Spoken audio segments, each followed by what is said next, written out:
Alors, on s'en va dans 2 Corinthiens, chapitre 12. Et on va juste lire les versets 9 et 10, qui sont les versets les plus connus du chapitre. Mais on va considérer tous les versets qui sont autour pendant le message.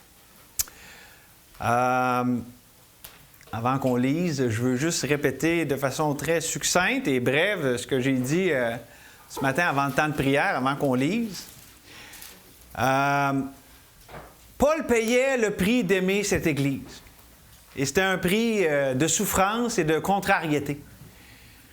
Mais Dieu formait exactement à travers ces choses Christ en lui. Et la sécurité de Paul, c'est dans le fait qu'il était aimé de Dieu. Dans le fait que Dieu était bon envers lui puis que sa grâce est suffisante. Il y a quelque chose de très salutaire là-dedans, quelque chose de très précieux pour nous. Parce que aimer les autres, c'est accepter de souffrir pour leur bien et oui, aussi pour leur péché. C'est plate des fois, là, mais c'est ça la vie. Puis ça vient de Dieu. C'est Dieu qui permet ça pour former Christ dans ses enfants. Et aussi pour amener ceux qui ne le connaissent pas à le connaître, le seul vrai Dieu. Dieu sauve le malheureux dans sa misère et c'est par la souffrance qu'il l'avertit. Donc, on lit ces versets 9 et 10. Il m'a dit, donc Dieu dit à Paul, ma grâce, ou on pourrait dire Jésus, parce que Jésus est la grâce de Dieu qui a été manifestée. Ma grâce te suffit, car ma puissance s'accomplit dans la faiblesse. Je me glorifierai donc bien plus volontiers de mes faiblesses, afin que la puissance de Christ repose sur moi. C'est pourquoi je me plais dans les faiblesses, dans les outrages, dans les calamités, dans les persécutions, dans les détresses pour Christ, car quand je suis faible, c'est alors que je suis fort. Seigneur, je peux dire que peut-être que j'apprends, mais je ne peux pas dire comme Paul que vraiment je me plais, que je prends plaisir dans la faiblesse, les outrages, les calamités, les persécutions, les détresses. Mais merci que toi, Seigneur, non seulement à moi, mais je sais aussi à mes frères et sœurs, tu nous enseignes Christ à travers ces choses. Et que tu nous enseignes à trouver plaisir dans ces choses, pas en tant que telles, mais parce qu'elles sont le moyen de te connaître, de te découvrir, de t'apprécier, de jouir de ta vie et de manifester ta vie dans notre faiblesse, dans nos vases craqués, des vases de terre sans gloire, afin que la gloire te revienne à toi, Seigneur. Enseigne-nous ces choses, écris-les sur nos cœurs. Accomplis, Seigneur, tes plans qui sont toujours bienveillants dans nos vies, chacun et nos familles, cette Église, Seigneur. Merci pour ton amour. Merci qu'il est éternel, qu'il est bon, qu'il est vrai. Merci, Seigneur, au nom de Jésus. Amen. Notre puissance, un moyen, non pas une fin. Dans votre bulletin, c'est pas mal plus long que ça, là, mais je l'ai raccourci un peu. Un titre, il ne faut pas que ça soit trop long. La puissance de Dieu, on entend parler de ça de nos jours. Hein? Ah, la puissance pour ci, puissance pour là. La puissance, quand on comprend les choses à la lumière de l'œuvre accomplie de Christ, on voit que c'est un moyen que Dieu utilise, et non pas une fin. Ah, si j'ai la puissance, tout va aller bien. Non, c'est juste un moyen vers Christ, vers ce que Dieu veut faire. Et je sais que tout le monde ici, vous avez sûrement déjà lu ces versets-là. En tout cas, j'imagine. Vous avez sûrement même entendu des messages sur ces versets-là qu'on vient de lire, peut-être un point dans un message, mais j'aimerais les considérer ensemble pour y goûter encore pour la première fois comme des cornflakes. Avec les versets aussi qui vont autour, mais à la lumière de l'œuvre parfaite et accomplie de Christ. Pour qu'on voit que la puissance qui s'accomplit dans la faiblesse, ce n'est pas une fin en tant que telle, mais c'est le moyen par lequel Dieu accomplit ses plans bienveillants dans la vie de ses enfants. Parce que, à cause du fait que nous sommes complets en Christ, hein, c'est ce que la Bible dit dans Colossiens 2,10, puisque nous sommes complets en Christ, la puissance de Dieu n'est pas la fin, elle est le moyen vers la fin. Et quelle est cette fin? Jésus. Jésus est la fin de toutes choses. Il est le commencement et la fin. Donc, la puissance est un moyen de connaître le Seigneur. Et donc, c'est le moyen de le connaître, de demeurer en lui, de porter le fruit de sa vie. Et ça se fait par l'intermédiaire de choses, des fois, qu'on a de la misère à accepter. Mais le but de Dieu, c'est pas de juste nous régler nos problèmes puis que tout soit facile. Le but de Dieu non plus, c'est pas quand il nous arrive des choses que nous, qu'on soit mis de l'avant, mais que Jésus, notre vie, soit mis de l'avant. Et c'est ça son plan qui fait en sorte que dans notre vie, tout concourt au bien de ceux qui aiment Dieu, de ceux qui sont appelés selon son dessein. C'est ce qui fait que Dieu, comme ça, à travers ce qu'on vit, nous transforme à l'image de Christ. C'est ce qui est l'Esprit de Dieu en nous travaille pour former Christ en nous. Et donc, c'est le pattern divin. Dieu se sert de la souffrance, de l'adversité, de la contrariété, comme on va le voir dans le message, comme un rendez-vous divin. Un rendez-vous pour le découvrir, lui, le Dieu Tout-Puissant, s'en émerveiller, s'émerveiller de lui, le Saint, l'incomparable. Et donc, c'est ce qu'on va voir ensemble avec simplement, aujourd'hui, 2 moyens par lesquels Dieu s'assure que nous sommes convaincus que la puissance, c'est pas une fin en tant que telle, c'est un moyen de découvrir Christ. Et donc, on va voir ça avec, d'abord, la souffrance. On va lire les versets, on a lu les versets 9 et 10, on va lire les versets 7 et 8 qui les précèdent pour nous donner du contexte. Puis on va relire les autres, mais verset 7. Et pour que je ne sois pas... Donc, ici, Paul s'était fait donner des grandes révélations, là, vraiment glorieuses. Il avait vu, là, il avait été dans la présence de Dieu même. Et pour que je ne sois pas enflé d'orgueil à cause de l'excellence de ces révélations, il m'a été mis une écharde dans la chair. Un ange de Satan pour me suffleter et m'empêcher de m'enorgueillir. 3 fois j'ai prié le Seigneur de l'éloigner de moi, et il m'a dit, « Ma grâce te suffit. » Car ma puissance, la puissance de Dieu s'accomplit dans la faiblesse. Voyez-vous comment c'est le moyen? Je me glorifierai donc bien plus volontiers de mes faiblesses afin que la puissance de Christ repose sur moi. C'est pourquoi je me plais dans les faiblesses, dans les outrages, dans les calamités, dans les persécutions, dans les détresses pour Christ. Car quand je suis faible, par ce moyen-là, c'est alors que je suis fort. Pourquoi? Parce que ce n'est pas moi, c'est Christ qui vit en moi. On voit dans ce passage-là de la souffrance. De la souffrance d'abord relationnelle. Un ange de Satan qui était constamment là, puis ça venait aussi du contexte plus large où est-ce que Paul, Dieu l'a utilisé grandement, il a révélé des grandes choses, il était utilisé par le Seigneur de façon unique. Et ça a amené aussi de la souffrance physique. Il y avait mal. Il y avait de la souffrance relationnelle dans la vie de Paul, il y avait de la souffrance physique. Et les deux, autant la souffrance relationnelle que physique, étaient le moyen ou la façon pour Dieu de le rencontrer, de lui donner Christ, sa grâce suffisante. Autrement dit, le désagrément, le dérangement était dans le but de le pousser vers le réconfort de Christ ou vers le Dieu de toute consolation, pour prendre les mots même de Paul au début de cette épître. Parce que la deuxième épître aux Corinthiens parle beaucoup de souffrance, puis c'est comme ça que ça l'ouvre. Il y a même eu, à un moment donné, il ne voulait pas espérer même rester vivant, tellement la souffrance était grande, son espérance était en Dieu, qui ressuscite les morts. Donc, c'est allé très loin, la souffrance dans sa vie. Et on le voit aussi dans ses écrits, la souffrance relationnelle pour ces chrétiens de Corinthe qui l'aimaient tant. Son cœur s'était ouvert pour eux, mais pour eux, il s'était rétréci.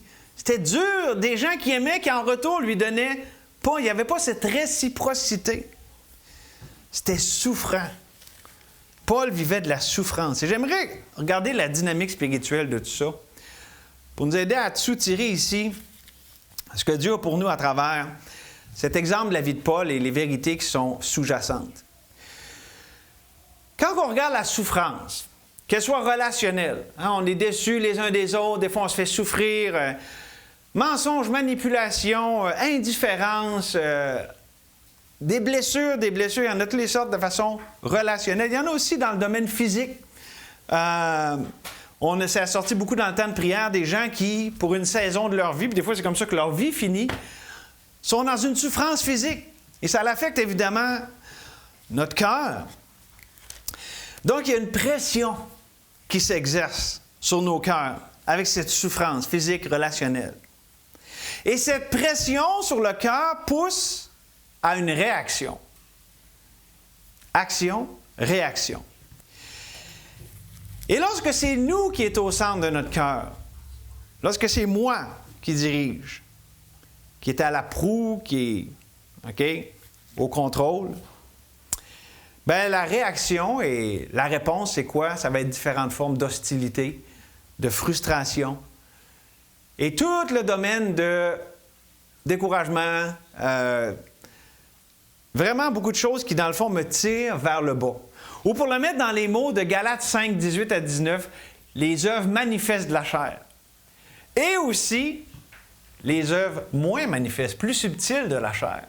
Donc, j'ai cette pression qui s'exerce sur mon cœur par la souffrance relationnelle et physique. Et donc, si c'est moi qui réagis, c'est ma chair qui réagit, bien, c'est une réaction, soit des œuvres manifestes de la chair, ou des fois, c'est ça, ce qu'on appelle les mécanismes de défense. La chair, là, qui disons, qui est plus embellie, mais qui est la chair pareil. OK? Donc, pression, action, réaction. OK? Donc, ça, c'est notre vérité de départ que je veux qu'on regarde. Et évidemment, ça a des conséquences négatives. Si je suis hostile, si je laisse ma chair agir, que ce soit de façon hostile et ouverte et manifeste, ou que ce soit de façon plus subtile pour arriver à mes fins, puis que les autres deviennent des façons de manipuler mes circonstances, puis de les manipuler eux autres aussi, mais ça ne va pas aller bien dans mes relations. Ça ne va pas aller bien dans mon corps, dans mon cœur. Pourquoi? Parce que cette pression, c'est tout moi qui l'absorbe. C'est tout moi qui la gère. OK? Et ça devient un cauchemar. C'est dur de vivre de même. C'est dur de vivre en prenant la pression, en assumant la pression de la souffrance. Je n'ai pas fini, il va y en avoir un autre point après, là. Mais déjà, regardez avec ça une première pensée. Donc, ce que je viens de vous décrire là, c'est sûr que ça sonne familier pour tout le monde. Je veux dire, c'est la vie. C'est ça, la vie. La vie, il y a de la pression. La vie, c'est pas idéal. La vie est dans un monde déchu. Et donc, j'espère que vous reconnaissez, puis mon but, là, c'est pas de vous accuser, de vous culpabiliser, de vous faire sentir mal. Je veux dire, c'est la vie sur Terre, on est tous dans le même bateau. Si vous ne voyez pas ça, bien, soit que vous êtes aveuglé ou vous faites des accroires vous-même, mais c'est la réalité. Si, face à la pression, c'est moi qui réponds, c'est ça qui va arriver. Mais mon but de partager tout ça, c'est pour nous aider ce matin à voir, à être convaincus, OK, au-delà du problème, que Dieu a un but dans tout ça. Okay? Dieu n'est pas l'auteur du mal, mais il permet à ces choses d'arriver dans notre vie. Oui, c'est lui qui permet qu'on ait cette personne-là qui vient nous chercher d'une façon spéciale. Et ces circonstances-là, OK, c'est Dieu qui permet ça. Et Dieu a le but avec ces choses de déplacer la centralité du soi dans mon cœur, justement de briser cette affaire que c'est moi qui réponds, pour mettre Christ à la place. Parce que Dieu, dans le fond, il dit, tu vois, la pression va toujours arriver. Est-ce que c'est toi qui la gères ou tu veux que moi je la gère? Dieu le permet pour nous faire expérimenter dans notre propre peau la différence entre les deux. Je parle aux enfants de Dieu ici. Ou pour le dire encore dans des mots que j'ai employés tantôt, Dieu permet ces choses pour qu'on puisse vivre dans notre propre peau la loi spirituelle, christique, de souffrir pour le bien puis le péché des autres. Est-ce que je l'accepte comme étant la volonté parfaite de Dieu? Savez-vous que Christ était parfaitement dans la volonté de Dieu et il souffrait constamment pour le bien puis le péché des autres. Nous, en plus, on a notre propre péché à mêler là-dedans. Mais ça fait partie de tout le dessein de Dieu avec ses enfants. Puis là, je ne suis pas en train de dire que tous les souffrances qu'on a, qu'elles soient relationnelles ou qu'elles soient physiques, sont auto-infligées. Là. Ah, c'est de ma faute, j'ai pas eu de foi. OK?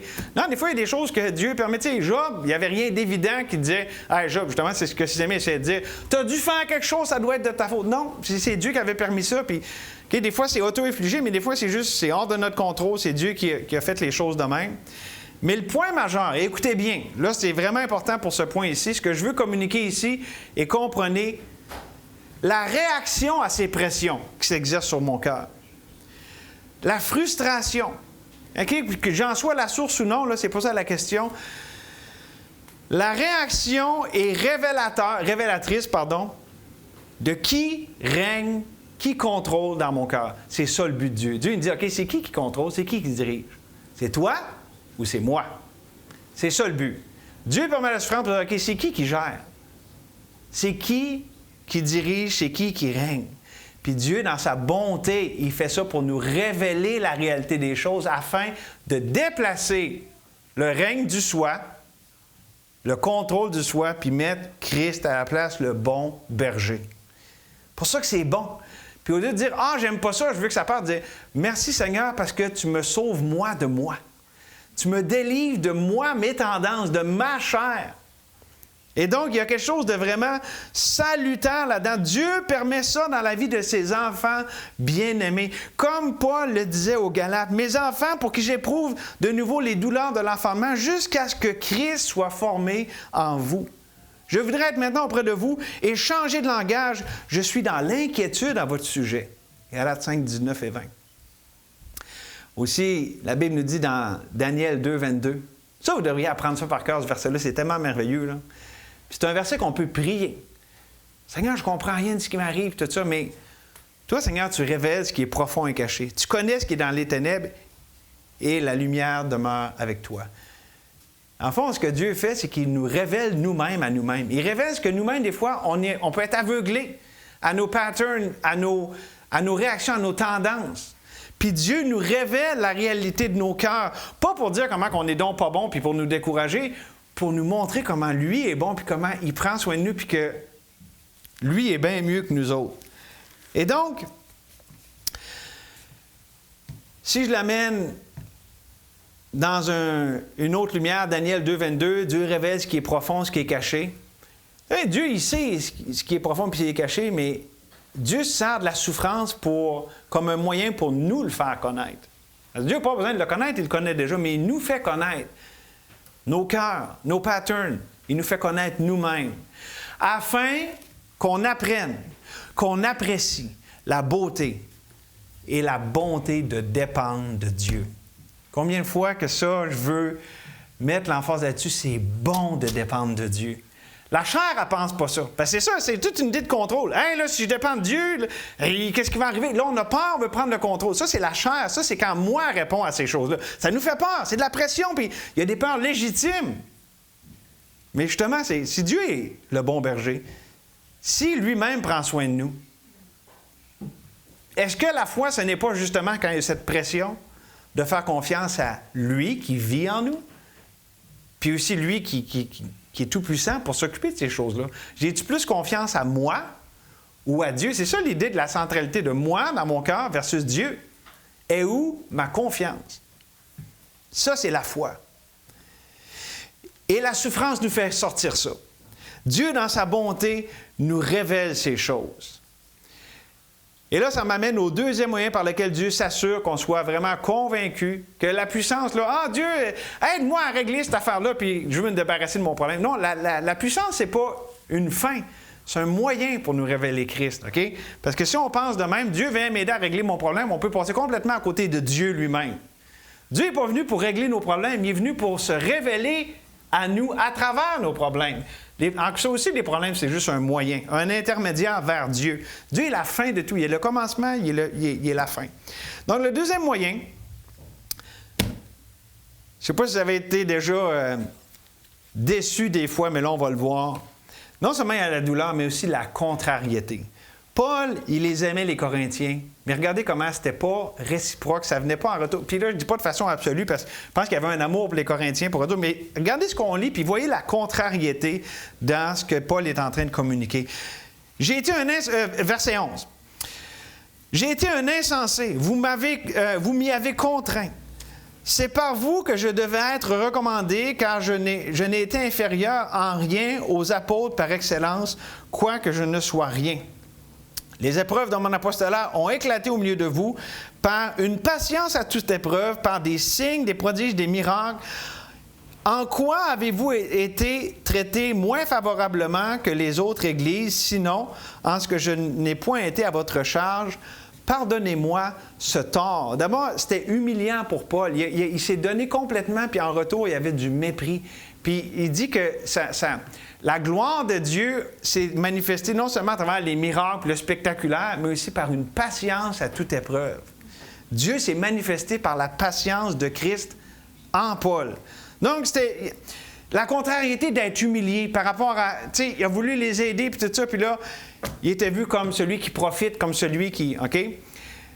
Mais regardez, ce n'est pas la seule façon qui a été mal compris. Regardez verset 14. « Voici pour la troisième fois que je suis prêt à aller chez vous, et je ne serai point à votre charge, car ce ne sont pas vos biens que je cherche, c'est vous-même. Ce n'est pas en effet aux enfants d'amasser pour leurs parents, mais aux parents pour leurs enfants. Pour moi, je ferai très volontiers des dépenses, et je me dépenserai moi-même pour vos âmes. En vous aimant davantage, serai-je moins aimé de vous? » Et regardez le verset 16. « Soit, je n'ai point été à votre charge, mais en homme astucieux, je vous ai pris par ruse. » Voyez-vous, il était mal compris. Il disait, « Ah, tu veux profiter de nous autres. » Il n'était pas compris, alors qu'au contraire, il était sacrificiel, puis il vivait dans l'abnégation, il était accusé d'être profiteur. C'est ça la contrariété. Contrariété d'être humilié, d'être mal compris. Puis regardez aussi les versets 19 à 21, avec ses attentes. Verset 19, « Vous vous imaginez depuis longtemps que nous nous justifions auprès de vous. C'est devant Dieu en Christ que nous parlons. Et tout cela, bien-aimés, nous le disons pour votre édification. » Voyez-vous comment il les aime, comment il veut leur bien, comment il veut le mieux pour eux autres? Puis il dit, je crains. Il y avait dans son cœur, il y avait peur d'être déçu, car je crains de ne pas vous trouver à mon arrivée tel que je voudrais et d'être moi-même trouvé par vous tel que vous ne le voudriez pas. Je crains de trouver des querelles, des jalousies, des animosités, des rivalités, des médisances, des calomnies, de l'orgueil, des troubles. Je crains qu'à mon arrivée, mon Dieu ne m'humilie de nouveau à votre sujet et que je n'ai à pleurer sur plusieurs de ceux qui ont péché précédemment et qui ne se sont pas repentis de l'impureté, de la débauche et des dérèglements auxquels ils se sont livrés. La contrariété de l'humiliation, d'être mal compris, puis des attentes déçues. Je pense qu'il voulait le mieux pour les Corinthiens. En fait, il voulait le mieux. Mais d'être déçu, je vais aller chez vous, je risque d'être déçu dans mes attentes. OK, qu'est-ce que Dieu faisait dans tout ça pour Paul? Tout cela arrivait pour que Dieu, qui est la solution à toutes ces contrariétés, puisse se manifester. Et là aussi, je veux prendre le temps de vous expliquer comment tout ça, ça se passe spirituellement. Je vais vous expliquer comment Dieu se sert de la contrariété pour exercer le ministère bienveillant de son esprit et de sa parole sur nos cœurs, nous, ses enfants. Puis, encore là, d'y laisser Jésus-Christ être au contrôle. Parce que tout est une question de contrôle. Ce qu'on parle aujourd'hui, là, c'est une question de contrôle. Savez-vous ce qui va de pair avec le contrôle? La peur. Si j'ai peur qu'il arrive ici, que ça tourne comme ça, je vais essayer de contrôler. Puis si j'ai peur, puis que par la foi, je me tourne vers Dieu, je vais dire, OK, Dieu, je vais te laisser contrôler. Ça, c'est la foi. C'est là. Puis, c'est qu'est-ce qui motive cette foi? Dieu même. Lui-même prend soin de moi. Pourquoi j'aurais pas peur lorsque je laisse à Dieu le contrôle? Parce qu'il m'aime. Si Dieu m'aime, pourquoi? L'amour parfait bannit la crainte. Et on va développer ça un petit peu. La Bible nous dit que l'Esprit de Dieu rend témoignage à notre esprit que nous sommes enfants de Dieu. Je parle aux enfants de Dieu. Mon appel tantôt pour le salut, ceux qui ne sont pas sauvés, ça va être tantôt, mais vraiment mon message de manière générale s'adresse vraiment à ceux qui sont des enfants de Dieu, qui ont l'Esprit de Dieu en eux. Qu'est-ce que Dieu communique à notre esprit lorsqu'on est un enfant de Dieu par rapport à la contrariété? Ben tiens, j'ai un mot pour ceux qui ne sont pas encore sauvés. D'abord, tout commence au salut. Dieu, lorsqu'il nous sauve, il nous rend vivants. On était morts dans nos offenses et nos péchés. Il nous rend à la vie par son esprit. Notre esprit était mort, il était étranger à la vie de Dieu. On avait l'intelligence obscurcie. Puis quand on est né de nouveau, on vient de connecter avec Dieu. On a la vie. OK? Puis, remarquez ici comment tellement ici, je pense qu'on pourrait faire un espèce de petit sondage, là, mais souffrance, contrariété, combien sont arrivés à finalement céder leur vie au Seigneur pour être sauvés à travers l'instrumentalité de la souffrance et de la contrariété. À divers degrés, de différentes manières, mais n'est-ce pas que c'est instrumental pour Dieu de se servir de ces jours pour nous amener à Christ, pour nous donner sa vie? Et c'est là qu'on voit, bien, c'est tellement, ça vaut la peine. Et c'est là que ça commence, le salut. Et donc, est-ce que tu connais Dieu personnellement? Est-ce que tu vois que ce qui t'arrive, c'est pas par hasard, c'est parce que Dieu veut te sauver, veut te donner la vie?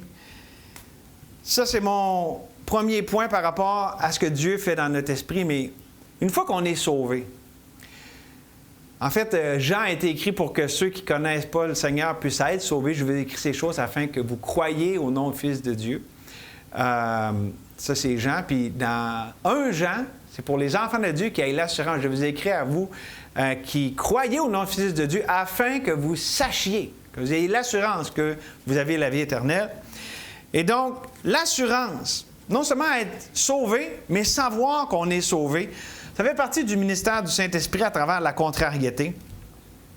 Et là, c'est important parce que, tout comme la contrariété peut nous amener au salut, comme point de départ, Dieu aussi affermit notre foi, forme Christ en nous, notre confiance en lui et la réalité du salut dans notre vie à travers la contrariété, pour que notre confiance en lui devienne inébranlable. Et moi, je me rappelle avoir vécu ça en tant que jeune enfant de Dieu, où est-ce qu'on peut mettre pas mal tous les points de souffrance relationnelle et contrariété, avec le fait que j'étais quand même un assez jeune chrétien, des études bibliques, puis Dieu a envoyé dans l'Église des personnes où est-ce que là, deux hommes missionnaires qui étaient aux antipodes théologiquement.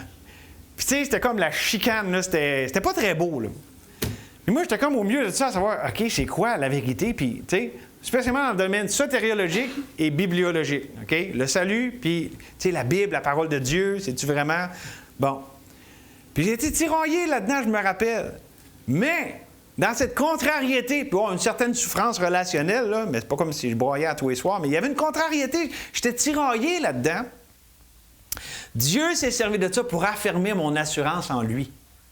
Parce que, à travers ces choses, j'ai cherché Dieu, j'ai cherché ses réponses. Je l'ai cherché lui, parce que là, me tournes-tu vers un homme ou vers un autre? Non, je pense que je vais me tourner vers Dieu.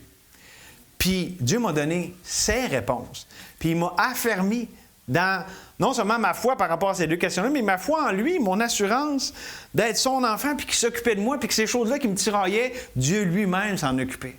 Voyez-vous, la contrariété a formé en moi une plus grande assurance. Puis là, j'ai donné juste un petit exemple, mais je veux vous en donner d'autres de la parole de Dieu avec ce que Paul partage dans sa vie qui était plutôt... donc, la vie de Paul n'était pas longue et banale et un long fleuve tranquille, là. Et je vous lis une couple de références en rafale par rapport à ça. Paul qui dit dans 2 Timothée, chapitre 1, « C'est pour cet évangile que j'ai été établi prédicateur et apôtre, chargé d'instruire les païens, et c'est à cause de cela que je souffre ces choses, mais je n'en ai point honte, car je sais en qui j'ai cru, et je suis persuadé qu'il a la puissance de garder mon dépôt jusqu'à ce jour-là. » Voyez-vous comment il était affermi dans sa foi dans le Seigneur? Il grandissait dans son assurance. Regardez aussi Acte 27. Paul parle d'un ange qui lui a parlé, qui lui a dit... Paul, ne crains point, il faut que tu comparaisses devant César, et voici, Dieu t'a donné tous ceux qui naviguent avec toi. C'est pourquoi, ô homme, rassurez-vous, car j'ai cette confiance en Dieu qu'il en sera comme il m'a été dit. Et aussi, bien justement, dans 2 Corinthiens, au tout début, j'y ai référé tantôt, quand Paul souffrait tellement. Nous ne voulons pas, en effet, vous laisser ignorer, frères, au sujet de l'affliction qui nous est survenue en Asie, et que nous avons été excessivement accablés au-delà de nos forces, de tel point que nous désespérions même de conserver la vie. Et nous regardions comme certaine notre arrêt de mort, afin de ne pas placer notre confiance en nous-mêmes, mais de la placer en Dieu qui ressuscite les morts. Tous ces versets que je viens de vous lire se passent dans le contexte d'enfants de Dieu qui sont exposés à la souffrance et à la contrariété, mais où est-ce que le résultat final, c'est une plus grande assurance en leur Dieu. Donc, c'est ça que Dieu fait. Salut, assurance. Puis, savez-vous comment Dieu grandit notre assurance? Tu sais, quand on est au milieu de ça, là, Dieu nous donne des promesses extraordinaires. Dieu nous montre sa fidélité. Ça, c'est la sécurité que Dieu nous donne en lui. C'est le côté divin de l'assurance. C'est Dieu qui nous rassure dans notre cœur même de ses promesses, de sa fidélité.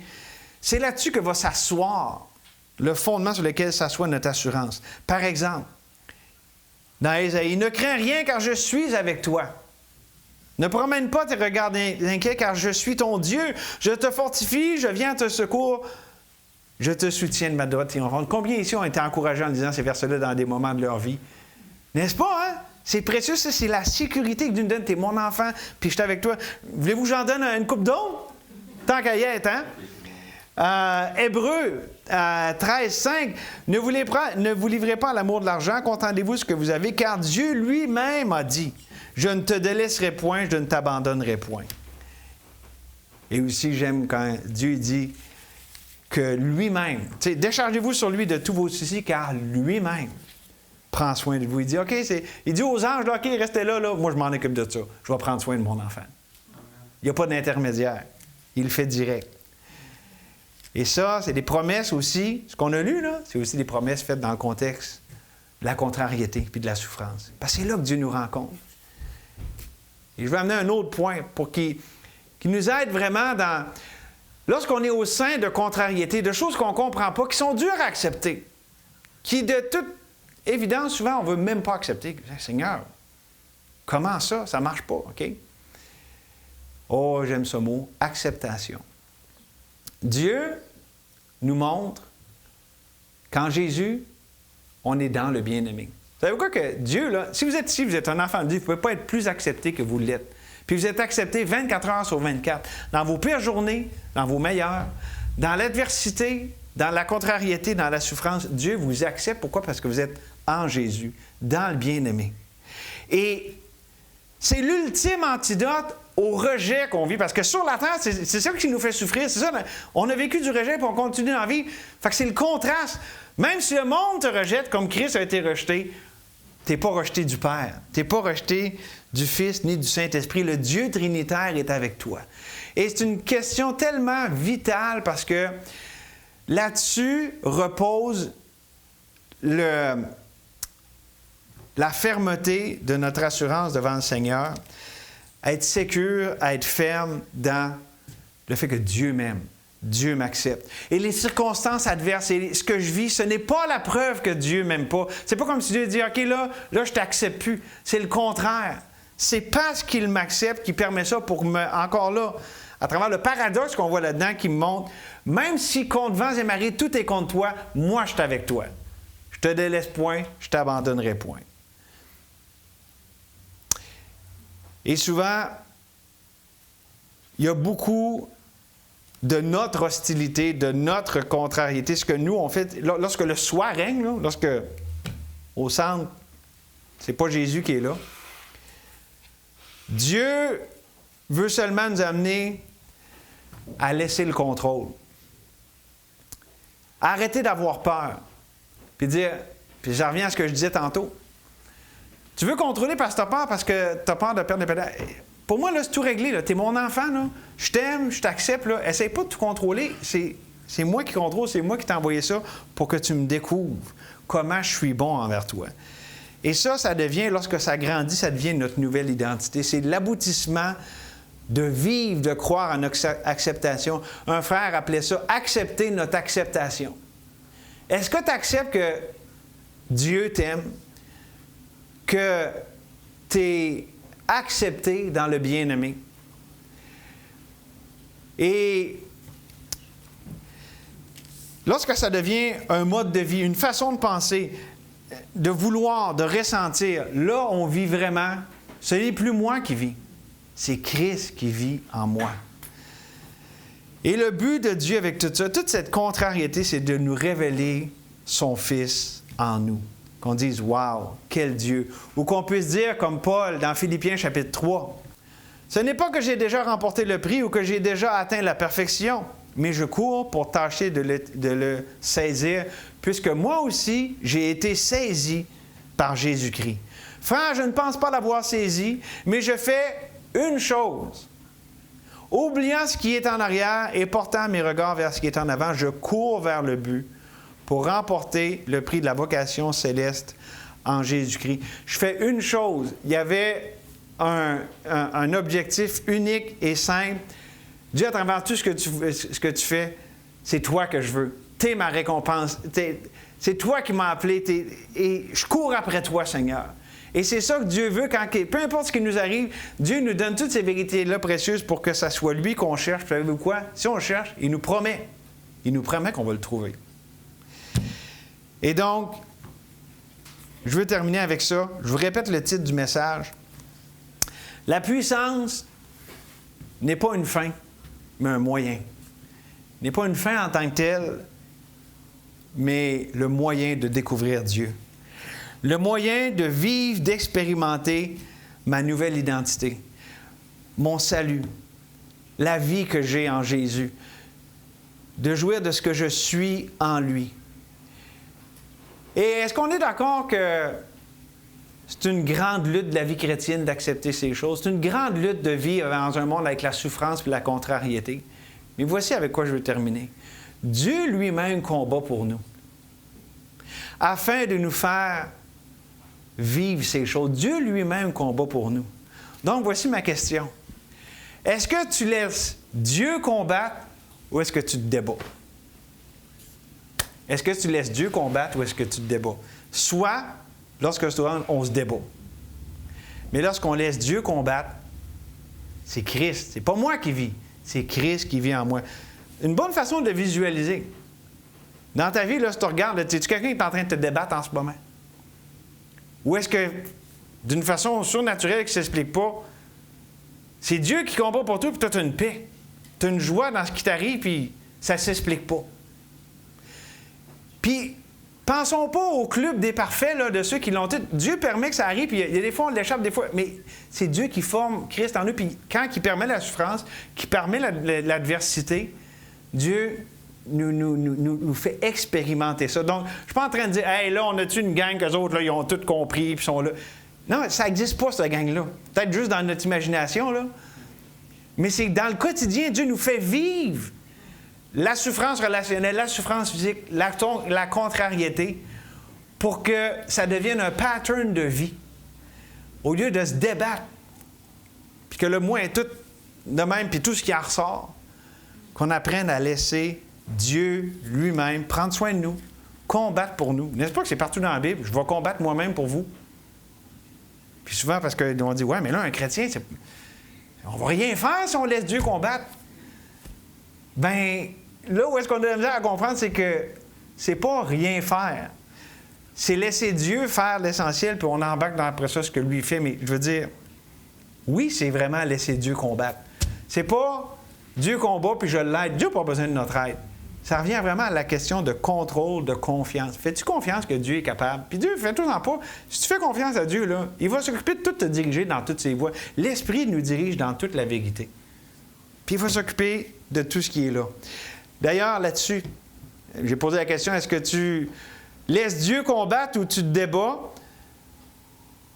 Est-ce que tu te débats alors qu'il te dit qu'il est bon d'attendre en silence le secours de l'Éternel, ou qu'il nous dit « Arrêtez, sachez que je suis Dieu, je domine sur les nations. » Puis il répète, comprends-tu qu'on a compris? « Je domine sur la terre. » Quand Dieu répète, ce n'est pas parce qu'il voulait prendre plus de place dans la Bible, c'est parce qu'il met l'accent. « Je domine. » Qu'est-ce qu'on a vu? Quand on capote et qu'on a ces réponses-là, c'est que c'est nous qui dominent.